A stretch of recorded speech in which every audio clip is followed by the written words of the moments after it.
The bold and the beautiful has always understood that the most dangerous returns are not made with ultimatums or declarations of war, but with intimacy, quiet, patient, and devastatingly precise. When Thomas Forrester steps back into Hope's orbit this time, it is clear that his purpose extends far beyond work. He does not come merely as a designer reclaiming a role or as a son answering a family call. He comes as a man who knows exactly where the scars are buried, who remembers which doors were closed but never locked, and who understands that the heart does not forget simply because it has learned to survive. Thomas appears calm, almost restrained, a version of himself that seems deliberately softened by time and distance. He does not announce his intentions. He does not chase. Instead, he positions himself close enough to feel familiar and far enough to seem respectful. That is the most unsettling part of his return. Hope senses it before she can articulate it. Thomas is not here to disrupt her life directly. He is here to remind her of what she has never fully resolved. He touches memories the way a skilled surgeon touches nerves, carefully, knowingly, and without apology. Hope Logan has spent years learning how to compartmentalize. She has learned to seal off chapters of her life, to forgive without reopening wounds, to move forward without looking back too closely. Her marriage, her work, her carefully curated sense of stability all depend on that discipline. Yet discipline is not the same as closure. And Thomas knows the difference. He has always known that Hope's greatest strength, her capacity for empathy, is also the place where doubt can take root. What Thomas brings with him is not nostalgia, but recognition. He remembers the moments Hope would rather forget, the times she believed she could save him, the moments she questioned her own boundaries, the complicated blend of fear and compassion that once defined their dynamic. He does not weaponize those memories overtly. He lets them surface naturally, through shared spaces, through conversations that drift just close enough to the past to make it feel present again. In doing so, he forces Hope to confront a truth she has avoided admitting, a part of her heart never closed because she never allowed herself to fully examine it. The timing of Thomas's return is not accidental. Hope is already under pressure, squeezed from multiple directions by forces she cannot control. Steffi Forrester's assertive presence within Forrester Creations has intensified, bringing with it expectations and judgments that leave Hope feeling cornered rather than supported. Steffi frames her demands as pragmatic, even protective of the brand, but the effect on Hope is isolating. She feels scrutinized, measured, and found wanting, as though her emotional history is being used as a metric for her professional worth. At the same time, the shockwaves from Katie Logan's unraveling and Bill Spencer's role in that collapse reverberate through Hope's sense of security. Katie's struggle is not just a family crisis, it is a warning. It demonstrates how quickly stability can evaporate when power shifts and loyalties fracture. Hope watches someone she loves and respects pushed to the brink, and she cannot help but wonder how thin the line really is between safety and freefall. This convergence of pressure creates the perfect opening for Thomas. He does not rush to exploit it. He waits. He listens. He offers presence without promises. And then, when Hope is most vulnerable, when she feels misunderstood, outmaneuvered, and emotionally exhausted, Thomas does something deceptively simple. He speaks honestly. He does not demand forgiveness. He does not claim entitlement. He asks. The act of asking is what destabilizes everything. Thomas has never been a man known for humility, yet here he is, choosing words that sound less like manipulation and more like reckoning. He acknowledges the harm he caused without dramatizing it. He admits that he lost her trust, perhaps permanently. And then, at precisely the right moment, he allows himself to need her, not as a savior, but as someone whose opinion still matters. It is not a plea for romance. It is a plea for acknowledgement. And that distinction is what makes it dangerous. Hope is unprepared for how deeply it affects her. She has built defenses against grand gestures and obsessive declarations, but she has never armored herself against quiet remorse. Thomas's vulnerability does not erase the past, but it reframes it. It invites Hope to see him not as a closed chapter, but as an unresolved question. That invitation unsettles her more than she expects. She tells herself that empathy does not equal desire, that compassion does not mean consent.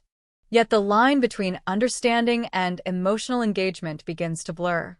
Within the Forrester family, tension mounts almost imperceptibly at first. Rich Forrester senses the shift before anyone else, not because he understands its emotional nuances, but because he recognizes its pattern.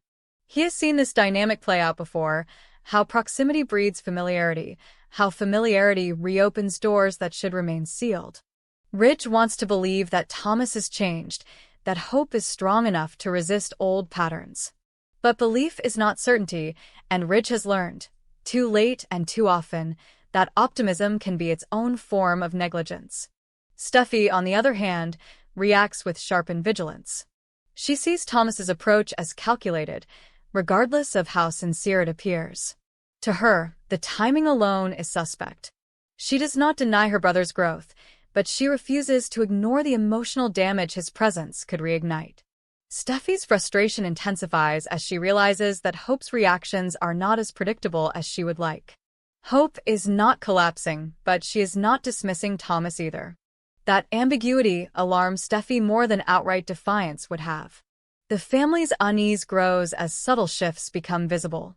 Hope grows quieter, more introspective. She begins questioning decisions she once felt certain about. She finds herself defending Thomas, not passionately, but thoughtfully, in conversations where she once remained firm. These are not dramatic reversals, but they are unmistakable signs of internal conflict. Hope is not choosing Thomas over her life. She's questioning whether the life she built fully addressed the wounds she buried to create it. Thomas watches all of this without overt reaction. He does not celebrate small victories or press for clarity. His patience is strategic, but it is also revealing. For the first time, he seems willing to let Hope arrive at her own conclusions, even if they are not immediately favorable to him. That restraint, whether genuine or tactical, destabilizes the family's usual narrative of Thomas as relentless and reckless. It forces everyone to reassess him, including Hope herself. The real danger emerges not from a single moment of weakness, but from accumulation. Each shared glance, each honest conversation, each acknowledgement of unfinished business adds weight to a situation already heavy with expectation. Hope begins to feel as though she is standing at the intersection of who she was, who she is, and who she might still become. That sense of multiplicity, of having more than one possible future, both terrifies and exhilarates her. As the pressure from Steffi intensifies and the fallout from Katie and Bill continues to ripple outward, Hope reaches a breaking point. She is forced to confront how little control she truly has within the structures meant to support her. Her work, her family, even her marriage begin to feel less like anchors and more like obligations. It is in this emotional vacuum that Thomas's presence feels most potent. He does not offer solutions. He offers understanding. And for someone who feels perpetually judged, understanding is intoxicating. The Forrester family senses the shift just as Hope does, and fear takes root. They are not afraid of a scandal, they are afraid of implosion. If Hope wavers, if she begins to question her commitments, her boundaries, her alliances, the consequences will extend far beyond personal heartbreak. The brand, the legacy, the carefully balanced power structure within Forrester Creations all hang in the balance. Thomas's return, once framed as a professional necessity, now looks like a catalyst. When confrontation finally looms, it is not explosive, but inevitable.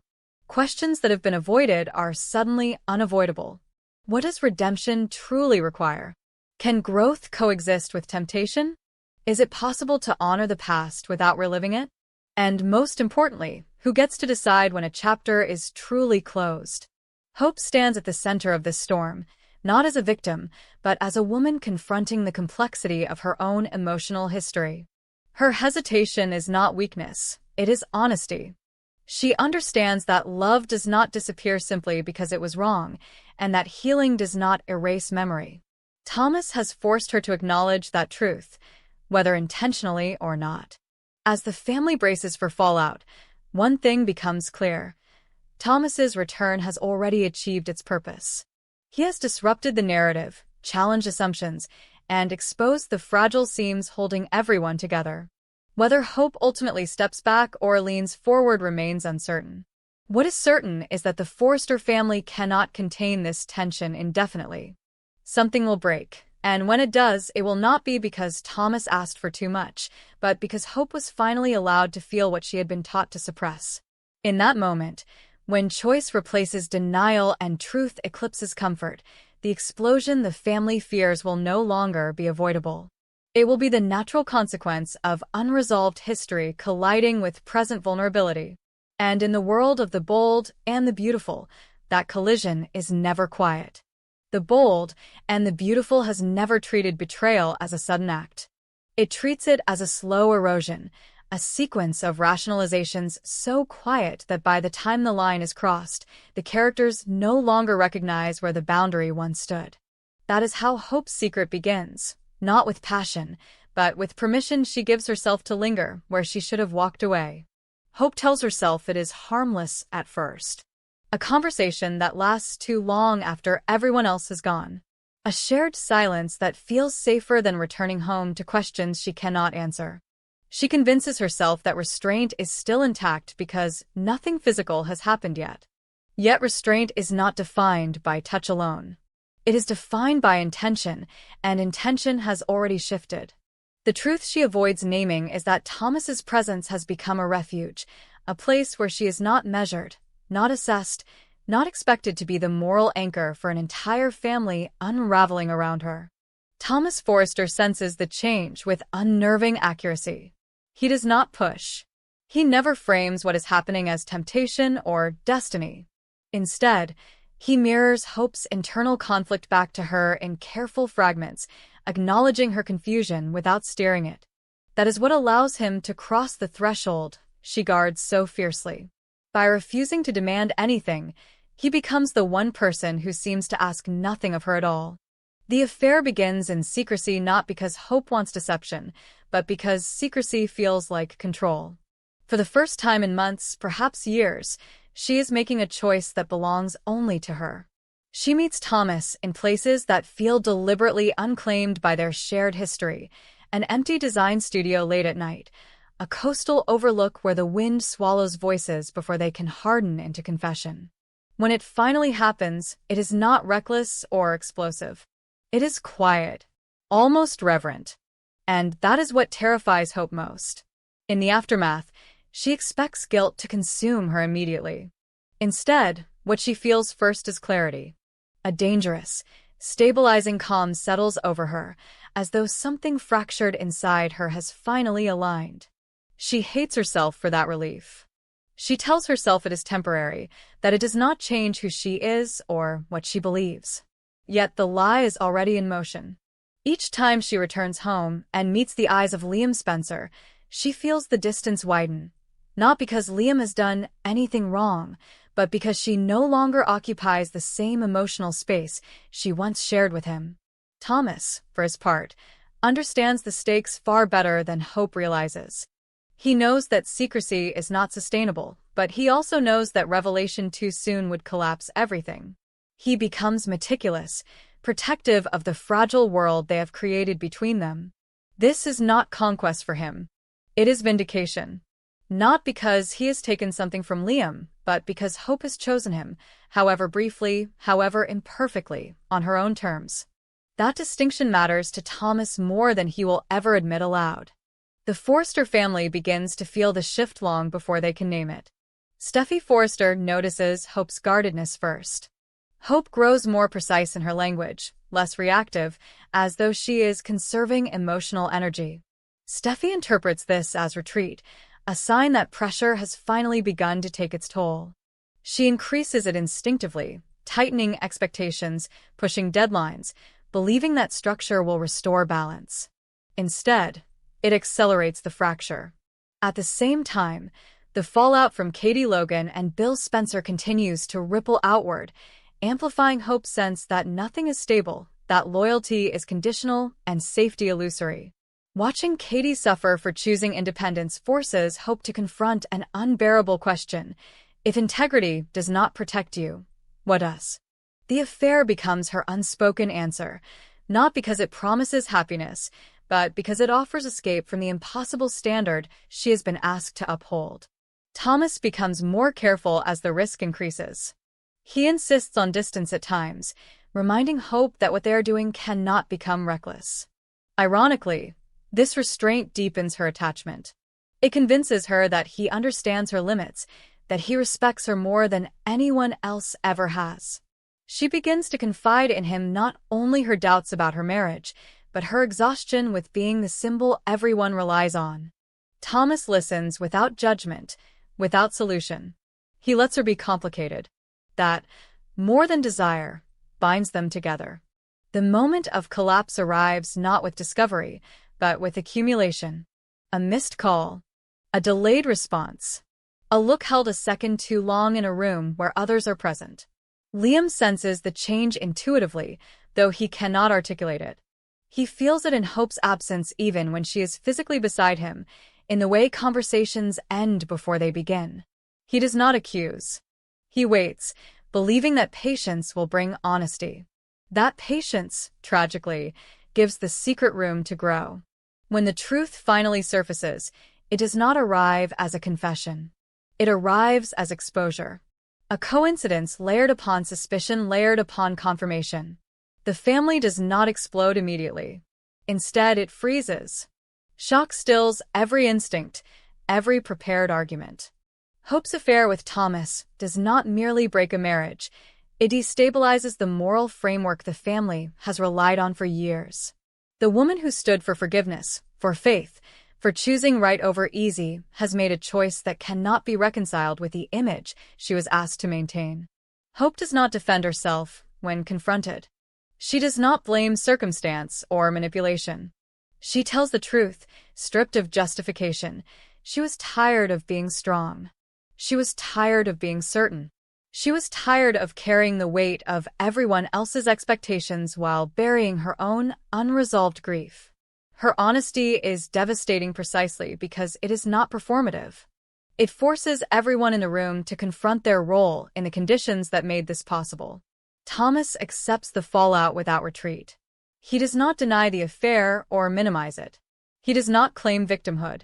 He states simply that he loves Hope and that he never intended for it to happen this way. That admission fractures the family in new ways. Some hear it as manipulation resurrected. Others hear something they have never heard from Thomas before: accountability without spectacle. The consequences are immediate and irreversible. Trust shatters. Alliances realign. The Forrester legacy, already under strain, begins to crack along fault lines long ignored. Hope stands alone at the center of it all, not absolved, not condemned, but irrevocably changed. She understands now that secrecy did not protect her, it only delayed reckoning. And yet, she does not regret choosing herself, even if the cost is unbearable. As the family braces for what comes next, one truth becomes unavoidable. This affair was not an aberration. It was the culmination of unresolved history, suppressed desire, and a system that demanded perfection without offering space for healing. What happens after will not be about forgiveness alone. It will be about whether the Forrester family can survive the truth that love, once fractured, rarely breaks cleanly, and that sometimes the most dangerous betrayals are born not from malice, but from silence endured too long.